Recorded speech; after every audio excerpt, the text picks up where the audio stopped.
Shalom saudara-saudari yang terkasih di dalam Tuhan kita Yesus Kristus. Berjumpa lagi dengan Papa dan El.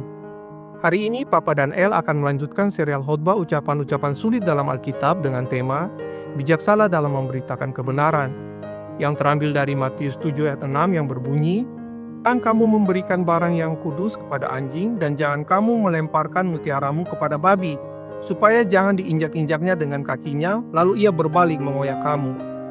Saudara-saudari yang terkasih di dalam Kristus, hari ini kita akan merenungkan sebuah ayat yang mungkin terdengar keras dan membingungkan bagi sebagian kita. Ayat ini terdapat dalam khotbah di bukit yang disampaikan oleh Tuhan Yesus sendiri. Sekilas ayat ini bisa menimbulkan pertanyaan, apakah Yesus mengajarkan kita untuk menjadi eksklusif? Siapakah yang dimaksud dengan anjing dan babi dalam ayat ini? Dan apa yang dimaksud dengan barang kudus serta mutiara yang tidak boleh kita berikan secara sembarangan? Mari kita gali lebih dalam makna ayat ini dan relevansinya bagi kehidupan kita sebagai murid Kristus di zaman sekarang. Untuk memahami pesan Tuhan dengan benar, kita perlu melihat konteksnya. Ayat ini muncul setelah Yesus mengajarkan tentang jangan menghakimi pada ayat sebelumnya, yaitu Matius 7 ayat 1-5. Ini menunjukkan bahwa setelah kita introspeksi diri dan tidak menghakimi secara munafik, kita juga perlu memiliki kebijaksanaan dalam membagikan hal-hal rohani. Untuk itu, mari kita bedah kata-kata kunci yang ada di dalam ayat ini. Kata pertama adalah barang yang kudus atau to hagion. Ini merujuk pada hal-hal yang disucikan, yang sakral, dan berhubungan dengan Tuhan. Dalam konteks ini, bisa berarti Injil itu sendiri, kebenaran firman Tuhan, ajaran-ajaran suci, atau pengalaman rohani yang mendalam. Ini adalah sesuatu yang sangat berharga dan murni. Kata kedua adalah kata mutiara yang dalam bahasa aslinya adalah margaritas. Mutiara pada zaman itu adalah perhiasan yang sangat mahal dan bernilai tinggi. Ini adalah metafora lain dari sesuatu yang sangat berharga, indah dan mulia secara rohani. Sama seperti barang yang kudus, mutiara melambangkan hikmat dan kebenaran Injil. Kata ketiga yang digunakan adalah anjing atau kisin. Dalam budaya Yahudi pada masa itu, anjing seringkali dianggap sebagai hewan najis, liar, dan agresif. Mereka bisa menjadi simbol bagi orang-orang yang menolak dengan keras, menghina, atau bahkan memusuhi kebenaran Injil, dan mereka tidak memiliki apresiasi terhadap hal-hal rohani. Dan kata keempat yang digunakan adalah kata babi yang dalam bahasa Yunaninya ada kiron. Babi juga merupakan hewan yang dianggap najis dalam tradisi Yahudi. Mereka dikenal suka berkubang dalam kotoran dan tidak bisa membedakan antara makanan dan sesuatu yang berharga seperti mutiara.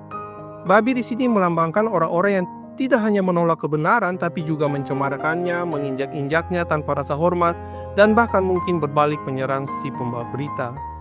Jadi setelah kita pelajari makna dan konteks dari ayat tersebut, apa yang Yesus maksudkan dalam perintah ini? Apakah Yesus melarang kita untuk memberitakan Injil kepada semua orang? Tentu tidak. Bahkan Yesus sendiri makan bersama para pendosa dan pemungut cukai. Perintah amanat agung dalam Matius 28 ayat 19 jelas menyuruh kita untuk menjadikan semua bangsa muridnya.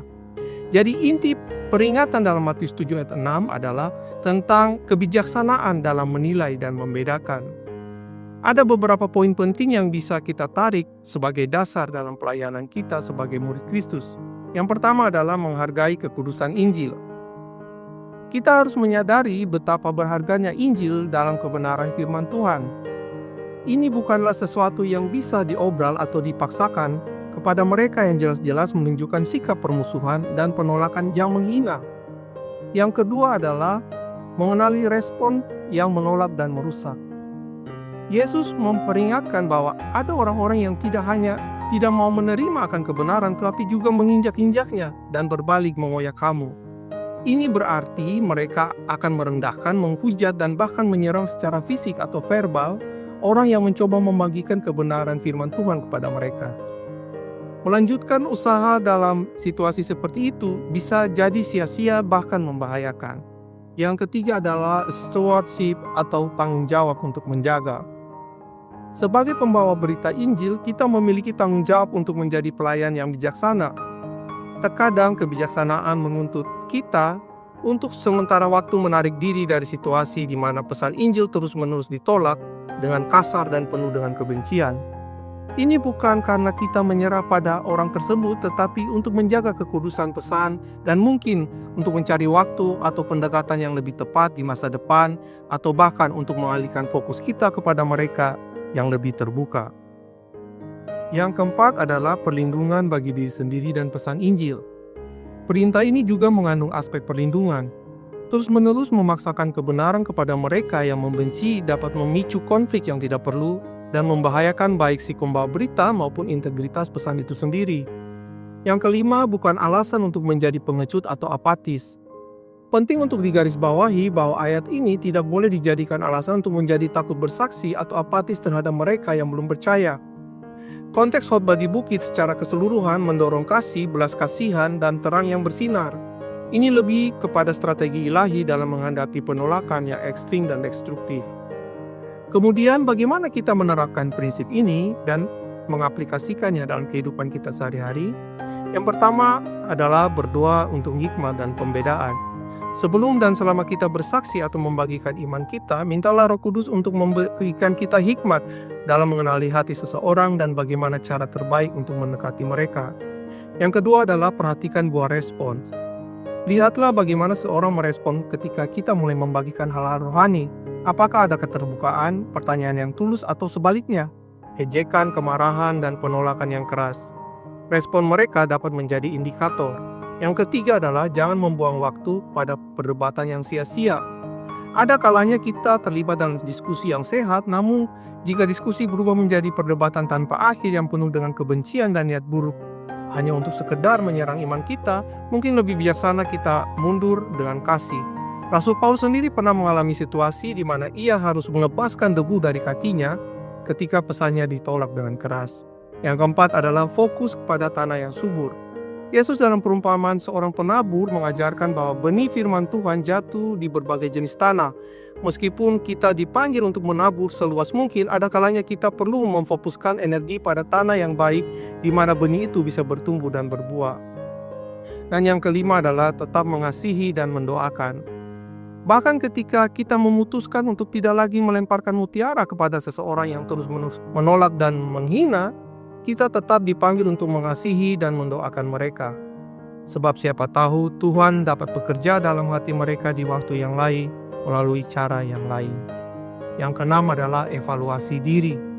Sebelum menganggap orang lain sebagai anjing atau babi dalam tanda kutip, pastikan kita sendiri tidak sedang menghakimi dengan standar yang salah atau menyampaikan kebenaran dengan cara yang arogan atau tidak mengasihi. Cara penyampaian kita juga sangat penting. Jadi saudara-saudari yang terkasih di dalam Tuhan, Matius 7 ayat 6 bukanlah panggilan untuk kesombongan rohani dan eksklusivitas. Sebaliknya ini adalah panggilan untuk kebijaksanaan ilahi, pembedaan yang tajam, dan penghargaan yang mendalam terhadap perkudusan Injil. Tuhan Yesus menghendaki kita menjadi saksi-saksinya yang efektif dan bijaksana, yang tahu bagaimana, kapan, dan kepada siapa kita membagikan harta rohani yang tak ternilai harganya. Marilah kita meminta Tuhan untuk memenuhi kita dengan kasih-Nya bagi semua orang, keberanian untuk bersaksi dan hikmat untuk mengetahui kapan harus berbicara dan kapan harus diam, selalu dengan tujuan agar namanya dipermuliakan dan kerajaan-Nya ditegakkan. Jangan sampai kita menjadi sembrono dengan hal-hal yang kudus, tetapi juga jangan sampai kita menyembunyikan terang Injil karena ketakutan atau keputusasaan. Kiranya Roh Kudus senantiasa memimpin kita dalam setiap langkah pelayanan dan kesaksian kita. Amin. Jadi saudara-saudari yang terkasih di dalam Tuhan Yesus Kristus, demikian dulu firman dari Papa dan El untuk hari ini. Sampai bertemu lagi pada pertemuan-pertemuan berikutnya. Shalom, Tuhan Yesus memberkati.